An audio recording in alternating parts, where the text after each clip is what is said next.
Welcome, everyone. This is Glenda Dawson, and you're watching Glenda's Dragons Den.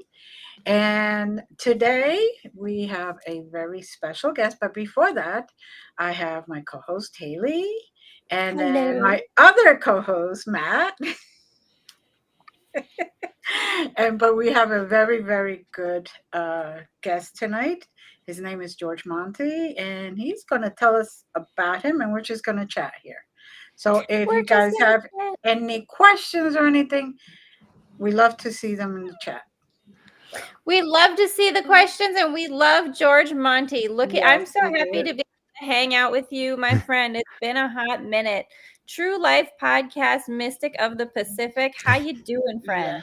Yes. I'm awesome. Thank you very much for having me today. I'm excited to chit chat with everyone and just kind of test the water, see how everybody's doing. Thank you.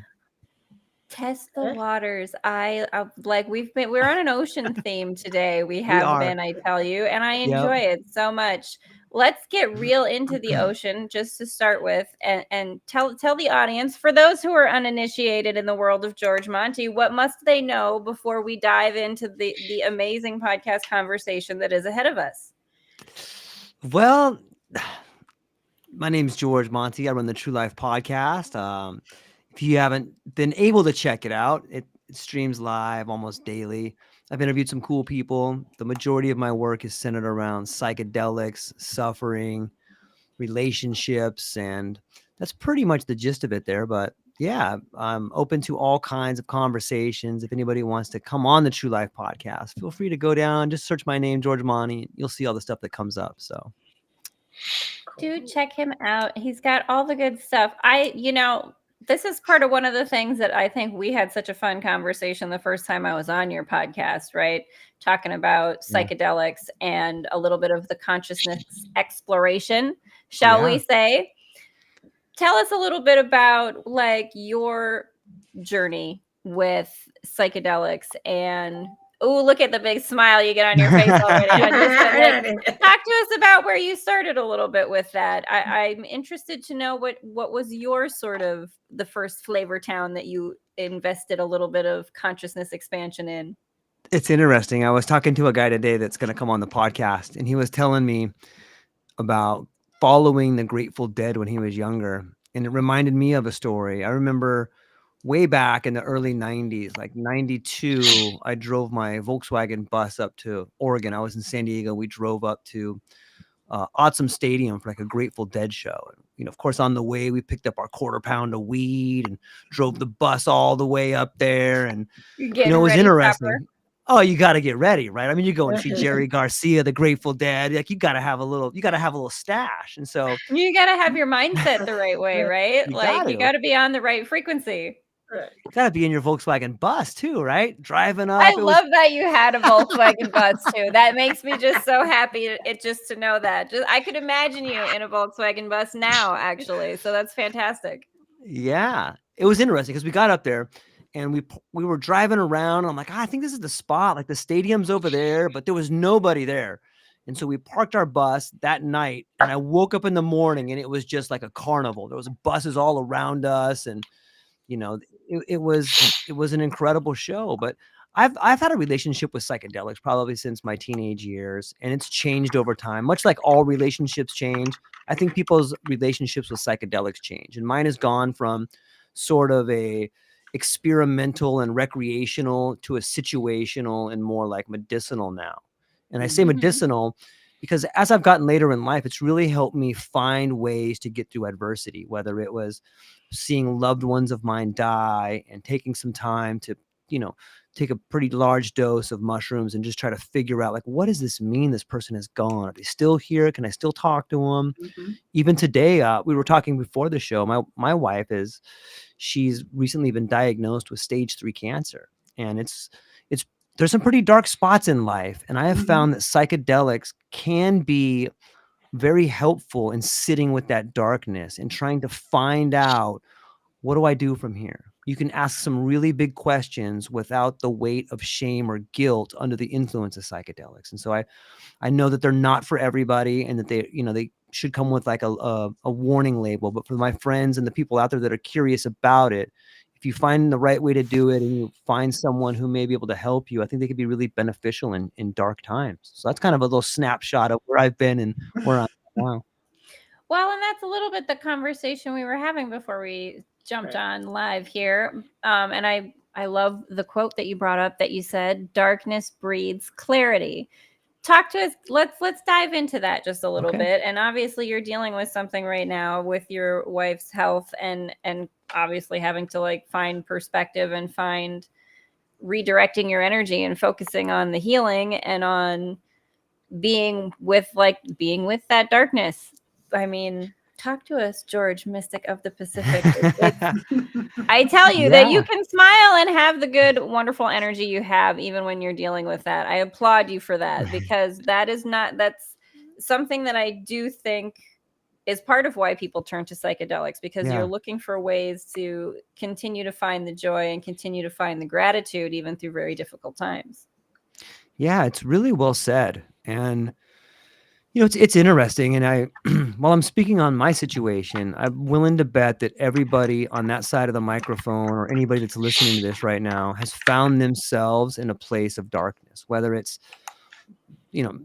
not being able to make your rent, your mortgage, your car payment, or losing someone, or having to be like myself, having to be a caregiver and walk away from everything and just feel as if there's no hope left. Like that to me sounds like darkness. When you find yourself in a position where there's not a whole lot that you can do to actually solve that situation. Right. It's sort of like being in a cave. And it reminds me, I was speaking with a guest not too long ago, and he told me about this tribe in South America where they sit in a cave, like the first 60 years of your life. It might've been a story he was telling me, but he told me the story about this particular group. In the first 6 years of their life, they spend in a cave. And it really got me thinking, like, you don't really have to be in a cave to be dark, but you can be in these dark places. And if you really want to understand the rhythms of life, if you really want to broaden your awareness, then you should spend time in the dark, whether it's in a cave or whether it's in the metaphorical dark with someone in pain, because everything falls away. You know what I mean by that? Like, everything that's not important falls away, and all you have left is what matters. Like, I love this person, or I don't know what's going to happen tomorrow, but I know right now I'm with this person. Right now, everything's fine. Right now, I got a roof over my head. Right now, I have food in my fridge. Like right now, everything's okay. And when you sit with that darkness long enough, like you begin to become comfortable with it. And that's why I came up with that quote, darkness breeds clarity. Like sometimes you have to sit in the dark for your mind to stop. Sometimes you have to sit there and realize what's important. But I believe darkness breeds clarity. What do you girls think? Does darkness breed clarity? For me, it did. When I was going through breast cancer, which was, by the way, the 5th time I had cancer. Oh my gosh. I almost gave up that time, and I was like, you know what? No, there's a reason for this. And why is it? Maybe they want me to slow down. Maybe I'm moving the wrong direction. Right. Maybe I just need to take a moment to be me. And most of the people I know didn't even know I had cancer. Wow. Because I didn't mention it to anybody. I only told my kids actually like a week and a half, 2 weeks before I got surgery. And I just kept it all quiet because I wanted to feel it. I wanted to go through it. And I wanted to see what my intentions were before I started, talking to people. And then everybody would be like, oh, a lot of people would be, I'm sorry. And I didn't want that. I just wanted to say, okay, this is it. What's the plan? Let's go do it. That's it. And I was very grateful that I have a partner who stuck by me. Because let's face it, a lot of people would say, peace, that's too much for me, and skip out. So I was very lucky that, he stuck by me. He went to every single treatment, every surgery. Yeah. He drove back with surgery, and I didn't have enough drugs with that day. Anyway, no. But it was not enough to cover what was necessary. No, I'm joking. So because I like to drive myself everywhere, and when somebody else drives, I'm a little So anxious. a little anxious. Mhm. So I just keep saying I didn't have enough drugs that day. So, but You needed to be talking to George and getting the psychedelics in there and getting some perspective is what right? Like really digging in. yeah, No, I do think it's true, and I find that I have done this as a pattern in my own life where I recognize myself sort of putting myself in a corner on purpose almost. Like you make your situation untenable because you got to leave it. And it's an interesting sort of when you're in it, right? When you're in that Yeah. cave, you Yeah. got to try and remember that you went into that cave voluntarily because there was something in there for you. And when you're in the sort of the thick of the 3D sort of human vibes and you're in that darkness, though, like you do sort of like it's easy to lose perspective. So, I mean, that's I think where George, tell me how you feel about it. That like sometimes broadening your perspective with the help of things Mother Nature has available can be something Yeah. that is really useful in those moments. Yeah, it totally can. I think I think psychedelics themselves have a way of forcing you to sit with uncertainty. And I've come to see it like here's an example of what I've kind of learned sometimes using psychedelics is in my relationship with uncertainty. And it's like uncertainty is like a wild animal. And like we live with this idea of uncertainty. And for some people, it makes them really anxious. Oh, I don't know what's going to happen tomorrow. I've been caught in that loop plenty of times. Like I get so worried about the future. Like I'm not going to have enough money. I'm not going to have enough this. Like that's just uncertainty about the future. And sometimes people get uncertain about the past. Oh my God, I can't believe I said that. Does she think that, or did they think that now? And you get caught in these loops of uncertainty. And I liken it to a wild animal. Like if you live with a wild animal and you're worried that animal is going to attack you all the time, like you're not going to live a very good life. But if you just live your life like, okay, this thing's a wild animal, and you know what? It could probably kill me if it wanted to, but I can't change it. So I'm just going to try to live with it, and when I see it, give it a nod or try to pet it, yeah, maybe it bites my hand, but at least I can run away from it, but not to worry too much about it. Like, that for me came from psychedelics. It came with sitting down and realizing like there's a lot of stuff I can't control. And if I spend my time wasting my time thinking about all these things that I can't control, I'm not going to go anywhere. I should just focus on the things that I can. And for me, like, I really think that's for me, it was very helpful, and it still is. And I wish more people could learn that because I think they could benefit from it. What do you girls think? What's your take on uncertainty and the relationship to it? Ooh, I mean, we all got to get more comfortable with uncertainty, don't we? And that is such a Yeah. big part of it because being in the present moment, right? The only Yep. certainty you have is what's around Yeah. you. And we're so trained as humans to look for where the danger could be, to look for where the inconsistencies in our Yep. reality would be. I mean, I like where we're going though, as a consciousness, as a collective species. Like I feel like, and I've said this with Glenda before, like I feel like we're having these conversations more openly about Yeah. consciousness and exploration of your consciousness through whatever means is most adaptable to you, whether that's psychedelics or meditation or breath Yep. work or All of it. maybe you find a creative outlet and that's how I do my art and I do my writing. Yep. And that's really where I find flow. And so it's a little bit that training of listening to that inner voice and not all the noise that's outside all the time, and also kind of giving ourselves a pat on the back just a little bit as humans, that we're in this space where we've gotten a little more groovy and we can have these conversations more openly, and people are a lot more interested in engaging in these conversations and listening to these kind of conversations, and they don't just outright reject it in the ways that previously it may have been. Yeah. I think you bring up some brilliant points, and it makes me have a question for you and Glenda. And that question is, how do you define creativity, and what does it mean to you? Let me start with you, Haleigh. Man, how did you find creative? George Monty with the big questions. Right? I mean, It's a big one. creativity is our highest, it's your highest passion, whatever it is. Humans are supposed to create. And that's when we're at our best, when we're creating in the moment.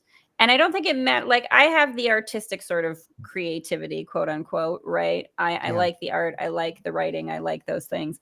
But I'm also really super fascinated with science. And I'm also really super fascinated with quantum physics. And I also love going down those rabbit holes. And there's a lot of creative thought that has to go into the kind of experimentations that get put together in quantum physics. And there's a lot of creative thought that has to go into economics studies that people do, and trying to develop new models of economics for the new earth that we're all figuring out how to live in. And there's a lot of creativity that goes into developing cryptocurrencies and AI software. I mean, there's so much just creative thoughts and inspired ideas that I think creativity really is just receiving those ideas, being in the flow, being excited about something, and following it and seeing what develops and blooms out of it. It just, creation kind of develops itself when you trust it to. And I mean, hot dang, do we as humans just really want to make it harder than it is, do we not? Yeah, I think so. Do you ever see it as a language? Like sometimes I think the planet is trying to like just get our attention. Like when you see flowers growing, or when the wind, you're walking down the street and all of a sudden you get brushed by this warm wind, and it's almost like a stranger came by and like touched your face a little bit. You're like, what was that? Like I really feel like there's something bigger trying to get our attention every day. Like, hey, psst, come here. I love you. You're awesome. Come here. Let me tell you something. Like I feel like it's trying to get our attention. You. You're awesome. Yeah, I love that. That's just such a happy little thought. I think that's fantastic. That's brilliant. I'm gonna lean into that. It is pretty good that you don't think of it that way, because that's basically the divine, spirit trying to get your attention and saying, you may be going through a little rough spot, but I'm here. I got you. Just trust that it's going to work out. Or, when I write or when I do my classes or anything like that, I have to write the classes ahead of time. And usually I start, I want to teach about, I don't know, crystals. And then all of a sudden I look up and finish the presentation. I'm like, that had nothing to do with crystals.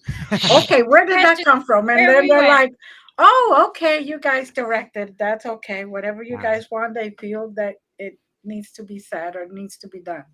That's why it's really incredible. I keep telling people, if you take my class one time, that doesn't mean it's going to be the same the next time. It could have the exact same title, and it could be completely different, because half of the times I'm just here and I'm like, okay, I'm just here for the ride.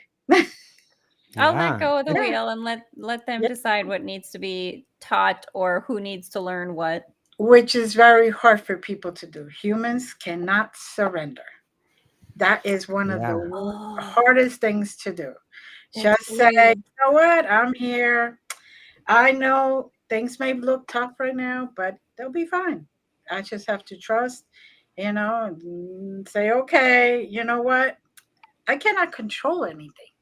That's what people don't understand. You cannot control a single thing. Maybe what you could control is how you react to things, how you take your steps, but that's it. And everything else is just like, okay, I'm here on the roller coaster ride. Let me hold on. I'm here on this roller coaster. That's right. Buckle up, babes. It's gonna be a bumpy one now. Exactly. And then we got them old wooden roller coasters, and we're getting that new Earth upgrade to something a little bit more sleek. Just buckle down. We'll be all right. Exactly. We'll get there. We'll be on the other side. I heard a good quote recently.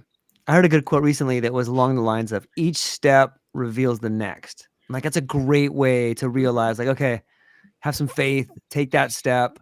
And another one that's kind of helped me too, and I'm curious to get your thoughts on this, is like, you can never go back.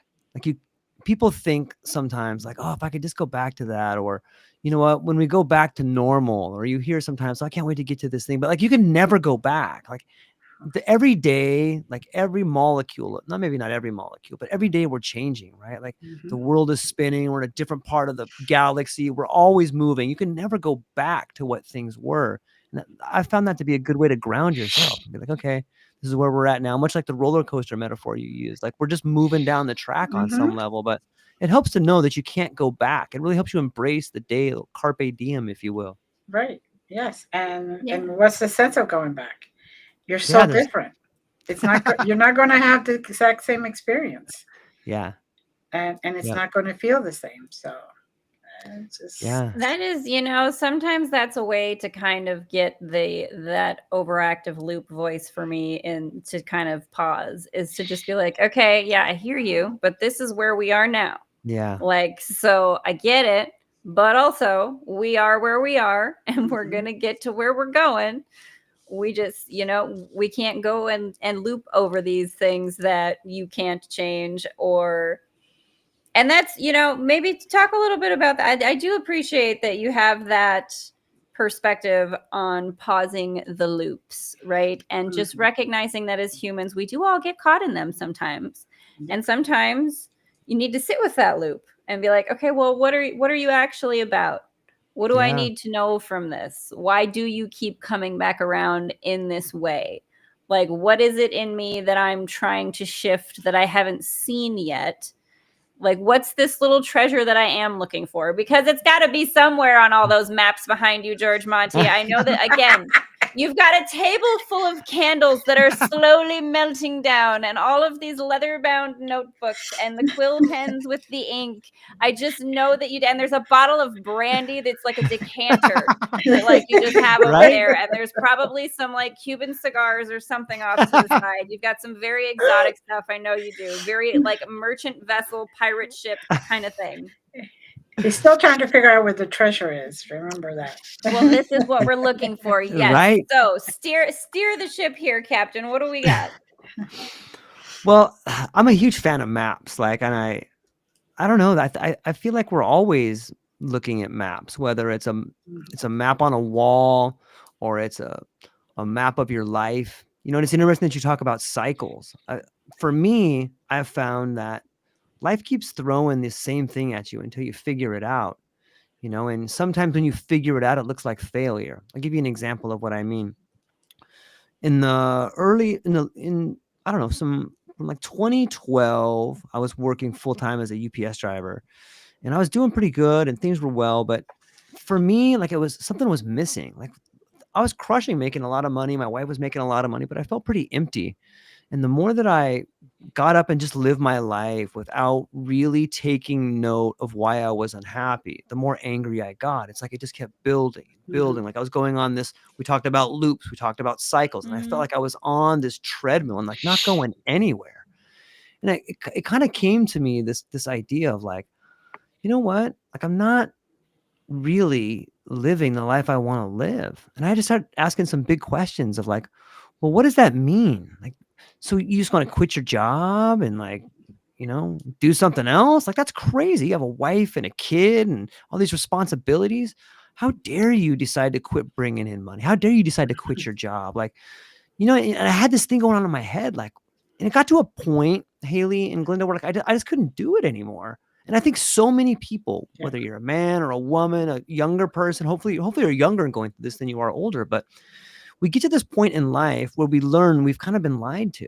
We were told that, hey, go do this thing, make a lot of money, and then retire at a certain age. Well, I'm here to tell everybody that's kind of bullshit. Like, Yes, it is you know a what you lot of should bullshit. do? Thank you very Yeah, it is. Why wait to live? Life is Yes, Yep. yes. And it's a quote that kind of sums this up, and then I can get back. I'll tell you what happened to my story. Is that like, learn to live or learn to love the things you have until before life teaches you to love the things that you've lost. And like that kind of started hitting me, and I'm like, you know what? I don't see my daughter at all. I'm gone for like 14 hours a day, and when I come home, everybody's sleeping. On the weekends, I'm too tired to do anything with my family. Like, this is not the life I want. And I found the courage to like stand up and walk away from something that was providing me a good life. But the truth is, if you're okay with good, you'll never be great. It's in so many of the books. It's in so many of the myths. It's in so many of the maps. If you're okay with good, you're never going to be great. You got to find that treasure, whether it's on a map, whether it's in your heart, maybe it's in the eyes of your lover, or maybe it's on the smile of your child. That's where the treasure is. The treasure is knowing that every day you can do something you love. It's the ultimate act of faith to believe that you can do what you love. And I want people to hear my voice. I'm going to say it again because I think it's really powerful. It's the ultimate act of faith to believe that you can do what you love. And it's not easy, but it shouldn't be easy.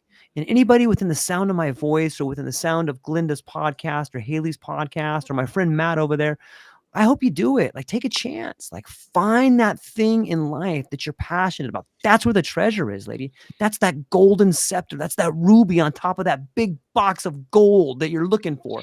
And it'll change your life if you have the courage to find it. I believe that life will push you in the direction you need to, and it'll help you. It'll put down the drawbridge when you need to get across the island. And I believe that with all of my heart. So find that treasure and live life and take big chances and find the woman you love or find the man that you love or the person you love and live happily ever after, if that kind of makes sense. That makes Is that too crazy? In the moment. And No, it's not too crazy. It's what everybody wants. It's what we're all looking for. We're looking for that. I'll do it. Happily ever after. I was 35 years being a paralegal, and I was like, the stress was killing me. And I was like, and working all these types of hours, and I hardly got to see my kids. When I did get home, I was like, oh, okay, yes, I'll help you your homework. But it wasn't, it was good, but it wasn't quality. It wasn't what I wanted. Right. What'd you do? So what did you do? I quit. I quit. That's hard to do. That's really hard to do, wasn't it? And then I moved from New Jersey because New Jersey is really expensive to live. Yeah. So I had to move to Pennsylvania. But congratulations. I'm glad you did that. For a long time though, it was like iffy. I was like, did I do the right thing? Okay, I hope I have enough money there saved up. Yeah. And even if you trust completely, you're still like, it's not easy. Well, that's what it is, right? And somebody just said, was talking to me the other day, a book that they said they read every single year since like, I think 2021 or something. They've reread it every year. They read it during the pandemic. Feel the fear and do it anyway. And that's something that I think sometimes you just have to do. You just have to say, I am a human, and this uncertainty that I am in right now is uncomfortable, and I don't really know how to deal with it in every moment. Sometimes I'm going to tip over into the toddler tantrum space where I'm freaking out with my higher self a little bit and being like, aren't you in this with me? Are we not on this ship together? Like, don't you want me to do these things that I'm excited about? And that's just, sometimes you just have to feel the fear and do it anyway, and follow that, like you're saying, follow that highest passion, follow the thing that you love, because it is the thing that you were meant to do, or you wouldn't want to do it so badly. And it can be something that's challenging to do because you're always balancing so many different things, different relationships, different things that you need to take care of. Right. And so, like, talk to me about that, George and Glenda and Matt, tell us too. What do you do when you're juggling all of those things? And like, again, you got to bring it back to that grounded present moment. But when you're in that space and you're in that cave and you're in that darkness, what's the thing that pulls you back, I think when you're juggling that many things, you're going to drop something and things are going to break. But that's okay. You know what I mean? Like, they're going to break. Like, when you're juggling that many things, you realize, like, I shouldn't be juggling this many things. There's too much here. I can't juggle all these things. Yeah. And who's to say that things aren't supposed to break? Maybe there's that great quote that says, where you're broken is where the light shines in. And like, we spend so much time trying not to break. But man, it's happened in my family. Like, I've seen people in my family have tried to commit suicide, and there's been divorces, and and I'm not anything special. This happens to all of us. I bet you every one of you has a story like this, where you had a sister or a friend that tried to commit suicide, or maybe they did commit suicide, or maybe they OD'd on something. Like, son of a gun, like, that is real heartbreak. That is the darkness that I'm talking about. That is the juggling act where I dropped all the things and realized, like, it happens all the time around you. Like, you're not alone. If you are juggling all these things, man, you're not alone. It happens and it breaks. But what do you learn from that? Like, what do you learn when someone you love tries to commit suicide? Like, I could tell you what I learned. I learned that, like, I love that person more than anything. And you know what? No matter how bad it gets, it's kind of like, I don't ever want to leave anybody behind. Like, I can't everybody thinks about it maybe sometimes, but Mhm. like it's kind of selfish, Mhm. really, in some ways. Like, holy crap, you're gonna do, then you're gone. Everyone else has to keep living. Like, that's kind of a messed up thing to do, But it's these real moments, it's these tragedies that I'm talking about that actually are the glue in all the relationships that we have. And when things get heavy, when things get dark, like you can make arguments that it's a difficult time right now for so many people, and that's the truth, it is. Mhm. But it's in these dark times that we kind of come together, and we wouldn't come together unless it became dark. You get into the metaphors of it's always dark before the light at the end of the tunnel, the light when you're first born. But like, it is this darkness, it is this heaviness that we need in order to grow into the very best versions of ourselves. And that's why, I mean, when you can leave, like Glenda did, when she left being a paralegal because she was stressed out, she was taking an action in order to become the very best version of herself. She said, you know what, this thing isn't serving me. I believe wholeheartedly that I can do something better, and I'm going to try. Like, there's real power in that. Like, and you're going to have to go through the darkness, leaving the thing that you hate. Hey, congratulations, it's the first step, but now you're in for some darkness, and now times are going to get tough. But that's where the learning is done. Growth and comfort cannot coexist. And it's that darkness. It's the suicides. It's the end of hope. It's the darkness that it's kind of beautiful. And I hate to say it that way, but it's kind of beautiful. It's the only place where you can really find out what you're made of. It's the only place where you can really sit there and be like, I am not afraid of you anymore. I'm not scared. Turn out all the lights. I'll still sit right here. I'm not going anywhere. And when you can do that, something inside, the light inside you begins to grow when you can sit in darkness like that. And I know we're kind of talking about dark stuff, but that's what it's for. Growth and comfort can't coexist. Well, but this is, No, I can't. it's such a wonderful tandem to our psychedelics friends, teachers. They grow in the Of dark. course. Well Mushrooms said. grow in the dark, and they're some of the most brilliant nature teachers that we have, that we can learn these things from. Yes. It's, and they grow out of, what do they grow out of? They grow out of dead stuff. Yeah. A lot They're of times fed bullshit, literally. they grow out of Yeah. decay. They grow out of what was broken and what died and what Yes. ended. Those brilliant teachers, they come from the things that ended. And it's something that I have said to Yeah. myself before, that kind of was like a thing that came to me when I've been in Yeah. dark times, that sometimes things have to They fall have to. apart for something better to fall into place. Yeah. You got to make that room. And if sometimes things do break, London Bridge sometimes is falling down, right? But Yeah.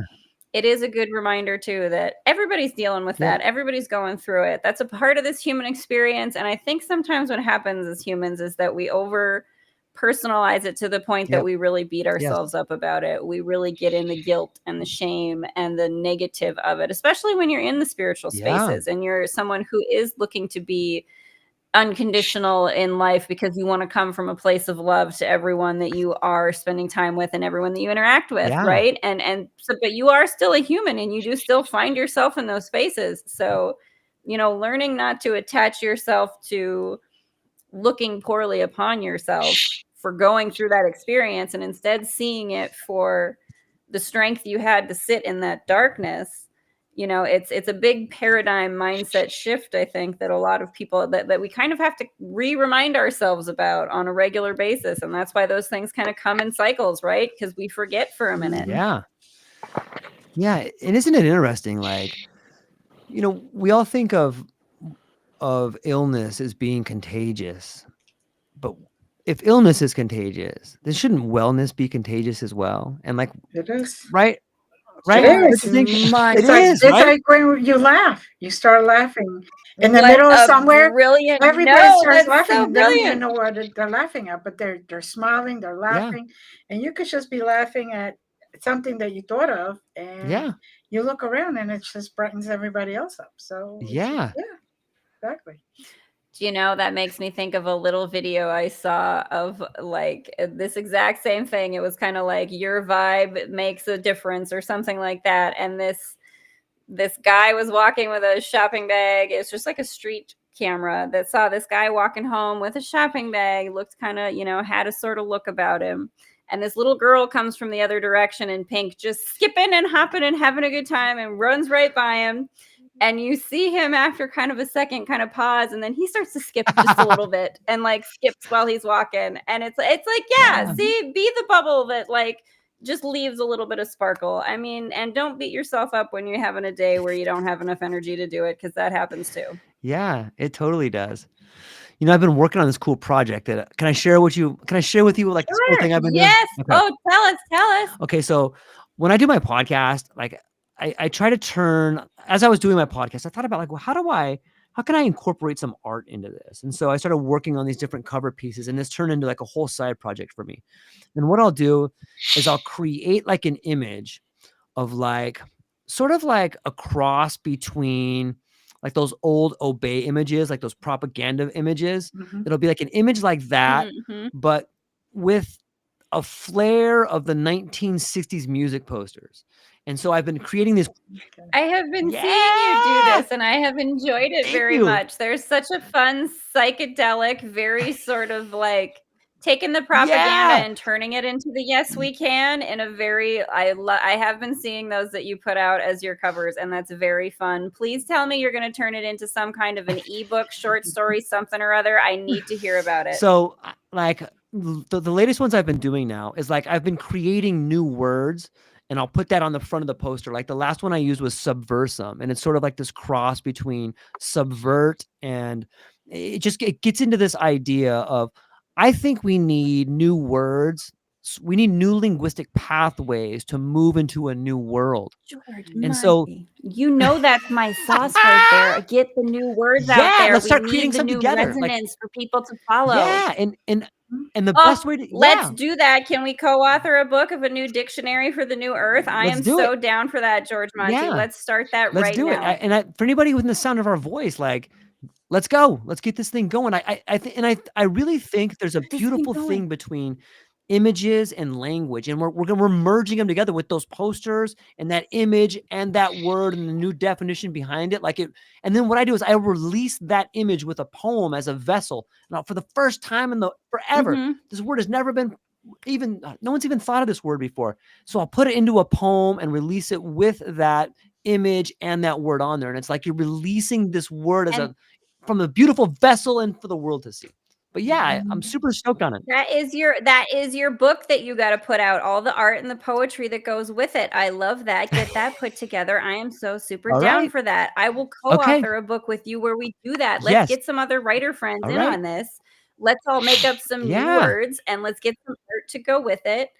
I love that you're playing with like the AI art imagery with that too, and sort of it is its own kind of new creativity, sort of having to like work with this software and channel what you're looking for and what you're trying to create, and then following the inspiration that you get from that and the word that you created around it to follow and create that poem, right? Like it's a new sort of co-creative process that you can like interact with these softwares in this way. That I appreciate that you're doing that, because it's, again, that you are going at this in how can I create and be fun with this and not be afraid of all the things everyone's afraid of with this, right? Yeah, it's a great point. I'm so excited for AI. Like I really think it's teaching us how to have meaningful conversations. Like these are large language models, and they belong to all of us. Like it's scraping the internet for every text, for every image. Like this is the Library of Alexandria for the new 2025. It's for all of us, and we can touch it and check the books out, and there's no patents on it. It's like, hey, this is for all of us to learn how to communicate effectively. And I think that's happening. Like creativity is exploding, and people are really finding ways in order to express themselves that wouldn't have been possible before. What do you most like? Am I right? What do you think? I appreciate this thread that you're on 100,000%. I really do, because I believe that is so true. Images can speak 1,000 words, and not all of us are artists by hand necessarily. So now you have this new capacity, this new vessel through which you can create. and communicate and express. And that in and of itself, like transcending language barriers just by using art and expressing yourself through art. And isn't that in and of itself a form of communication? And that would be so brilliant, I think, if we could lean into that and lean into more abstract communication with each other, so we can get more to a space where we let other barriers or ethnic barriers, just like language, fall away. And it's such a brilliant thing that's happening. I love that you take it to that space of the conversations that can be facilitated by AI. I really do, because the things you can do even to change something from English into another language or vice versa, so that you have that access to all that information. It's a really, I love the Library of Alexandria reference. That's so brilliant and so on point, I think. Yeah, I mean, there's an incredible amount of learning that everyone's doing, and everyone is finding their own way, their own niche. And I love what you said about the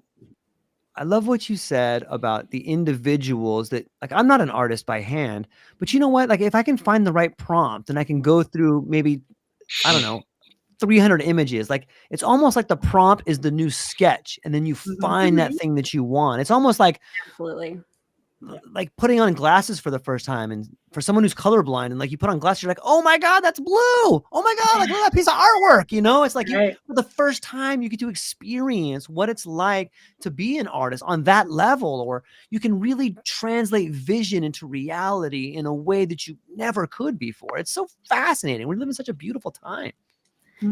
I absolutely agree. And I love that you can, it is true, right? Like the prompt is the new sketch, and refining it and redoing it and retooling it and getting the thing that you really have. It really truly is just trying to communicate this stuff that's up here and get it out into the world in a way that someone can look at and say, I resonate with that. I get that. I get you. I'm with you. And that's how you get those connections and form those relationships that George Monty, you say so brilliantly. Relationships are the new currency. Yes. We dive into that in the creative kind of fun ways that we do, and talk to us about how relationships are currency, and how maybe AI and our relationship with AI can be a currency in and of itself.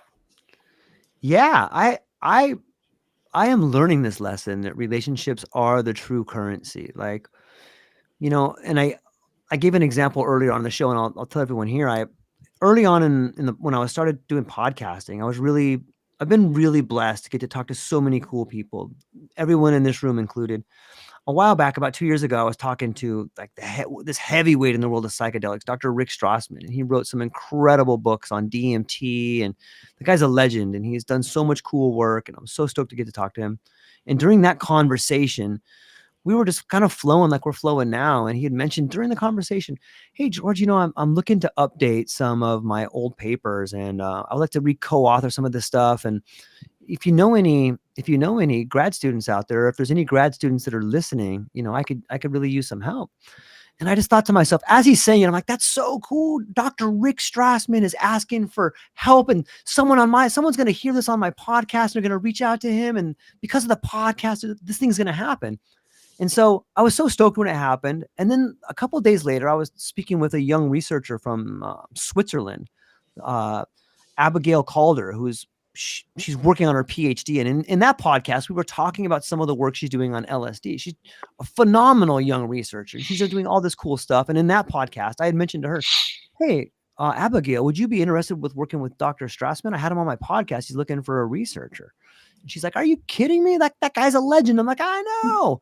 And so, long story a little bit longer, she took advantage of that. Like I introduced Abigail to Dr. Rick Strassman, and it's been a couple of years, but they just co-authored this paper, and it came out and it was magnificent. They cited me in there. They were like, hey, special thanks to George Monty for putting this together, you know? And for me, it's like, oh my God, I got to play a small part in the world of this two giants of psychedelics. And like, so that relationships are the currency. Abigail called me. She's like, George, I'm so thankful. This really helped me, and it got me all this stuff. And I'm like, I didn't really do anything. You did all the work, but it made me feel really, really good. It made her feel good. It made Rick Strassman feel good. So like these relationships, sometimes these chance encounters that we have, where maybe you could provide an opportunity for somebody else, like That's where the real gold is, providing an opportunity. It's like the same way mushrooms grow and like find like little points where they kind of meet together, like the mycelium. Like that's the Mhm. relationships we have in life. And Mhm. when you need someone, it's probably going to be a relationship that you had in the past that person's probably going to help you. So relationships are the real currency. And if you can see it that way, I have found that it'll make you a better listener.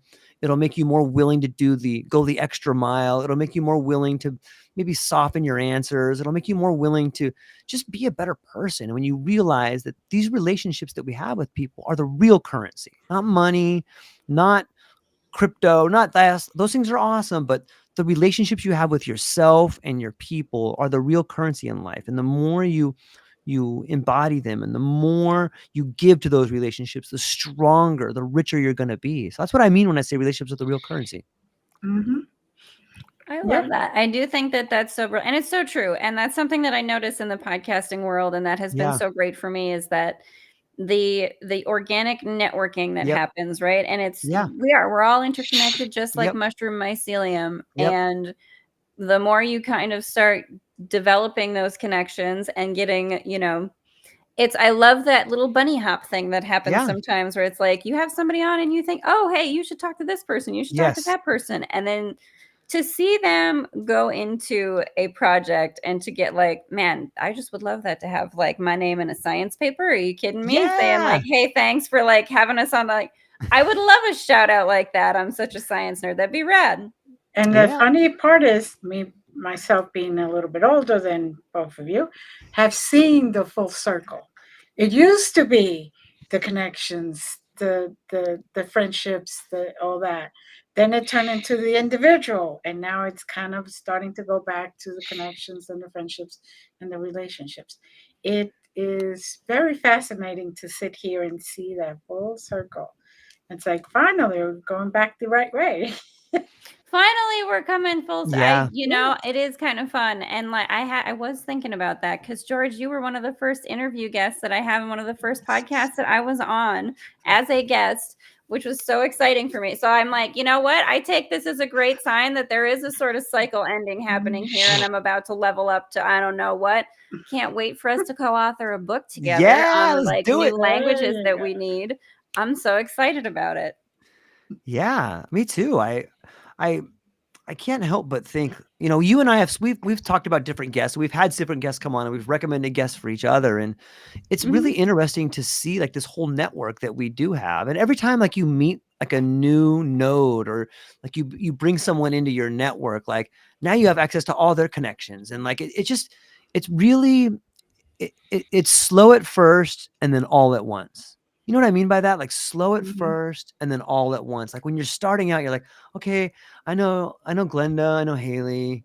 Wait a minute. Now I know Matt. Okay. Now wait a minute. Now I know Matt's cousin. Wait a minute. Like you start realizing this thing is really branching out. Like I need to talk to an expert about coffee in Dubai. No problem. I got him. Like what? Like, No problem. You got Yana Belagina. Princess Yana is available. Like, how you doing, Yana, with the coffee? I haven't talked to her in a hot minute too. Like, but it's true though, and you meet so many new and interesting people, and the relationships you create like really do enrich your life, and the things that you learn and the new avenues that you find out are available, the new rabbit holes of curiosity that you get to go down. And that's, George, that's one of the things I do appreciate so much about you as a podcaster and a guest, is that you are so very curious, and just in general in life, you've got that childlike, playful curiosity about even the darkest things. And I think that's brilliant.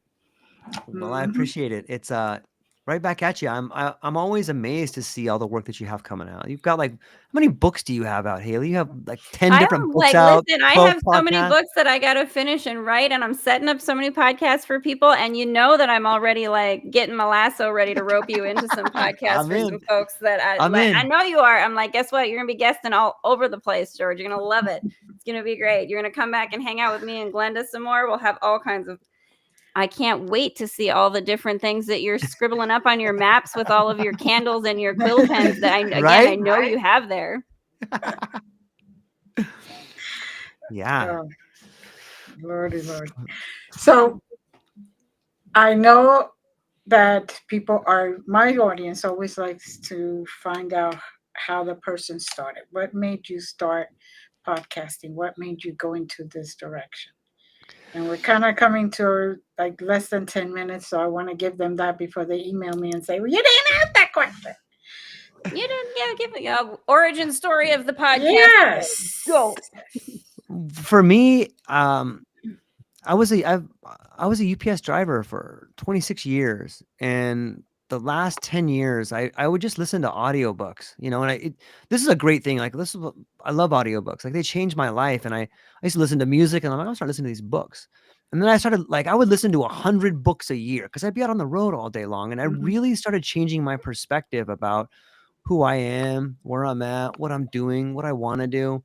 And then I started listening and mixing in some podcasts a little bit. And I started thinking, like, you know what? I think I could write a book. I think I could do a podcast. And so I was at UPS, and I started off with just a YouTube channel. And it was like something happened with my YouTube channel where I started making these videos on my YouTube channel. I started off with, like, my wife was my first subscriber. And then all of a sudden, while I was at UPS, I started making some videos, and I had my podcast that went from 1 subscriber, and then within like a year and a half, like, it's this thing, like, it was magic. It was freaking magic. It's like all of a sudden I had like 100. I'm like, love, I got 100 subscribers. And then, like, wait, I got 300. Wait, I got 500. I got 1,000. I have 7,000. I have 15,000. I have 20,000. I have 30,000 subscribers. Like, it just blew up in a way that it was magic. And the whole time it was happening, I'm like, I couldn't believe it. Like, it happens. Like, miracles happen. It's a miracle. Miracles happen, ladies and gentlemen. That's why if you have the courage to do it, just try. You don't have to quit your job right off the bat, but just try. Like, if you have something inside you that you think you can do, that's the world telling you you can do it. That's the world telling you, hey, try it. You never know. Just keep trying. And, like, I didn't know. So for me, the origin story is I was a UPS driver. I thought I could do a podcast. I started doing a podcast. My podcast blew up on YouTube to like 30,000 plus. All of a sudden I was like, I could write a book. I did. I wrote a book. I wrote 2 books. Like, it's in you. If you just have the courage to try, I promise you the world will reward you. Maybe not right off the bat, maybe not in the first year, but you'll start moving in a direction that is the best version of yourself, and you'll feel it, and the people around you will feel it, and it's intoxicating, and it is liberating, and it's you becoming the best version of yourself, and everybody can do it. That's how I did it. And everybody can do it. We all have access to the best version of ourselves, and that's a great reminder just in and of itself. Look at you. Effortless reminders, George Monty. I love it. Glenda, just always with picking the winners of a guest and the best guests for the present moment always. She's got her own magic in doing that. She does. So I love all the magic that's in the air, y'all. What a wonderful thing for you to bring back to us again, George Monty, reminding people of the magic that exists in life if you just allow it to unfold, right? And again, sometimes that is the harder part. As humans, we are so trained to hang on to things and to think that, stability and certainty are the goal somehow, even though they're just illusions at the end of the day, right? Because anything could happen in any given moment. Yeah. Yeah, think of the first 4 letters of culture. It's cult, right? Like, and we walk around all day in this giant cult of, like, you can be a UPS driver, you can be a lawyer, you can be a nurse. Like, there's all these pre-cut out ideas of what you're told you can be in school, but the truth is you could be so much more. No one ever told me in school, hey, there's a way to retire at the age of 25. No one told me that. I didn't know you could do that. Like, I would have tried to do that if I knew that. I didn't know you could.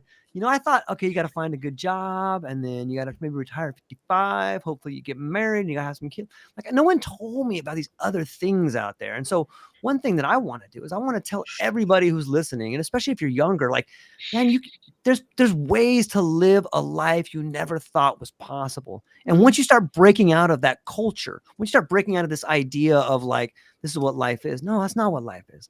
Life is not what people tell you. Life is what you believe it can be. And so I'm hopeful that my words reach someone younger than the age of 40 when I started living my life. Start living at 30, start living at 20, man. Start living and being the person you want to be as soon as you can start feeling it. Like, And maybe that we're back to being broken again. Maybe you have to be broken in order to start seeing things clearly. Maybe you have to go through, maybe the first 30, maybe the first 40 years are being broken and trying to figure things out, and then you can start doing it. I think you could do it earlier, but for me, my origin story is I had to break until I found the courage to live the life that I wanted. Very good. Very good. How can you And- beat that? You can't beat that. You You cannot can't. be just like being in the moment and present enough to say, listen, maybe it looks like the tower card of the tarot deck and things are all coming crashing down, but Mhm. sometimes you can build some brilliant things out of Yeah. that rubble, and sometimes it's a lot more creative and fun. And sandcastles are meant to be knocked over by the waves, are they not? So that you Yeah. can create new ones. They're all sandcastles, right? It's all sandcastles. That's a good way to look at it. Yep. Yep.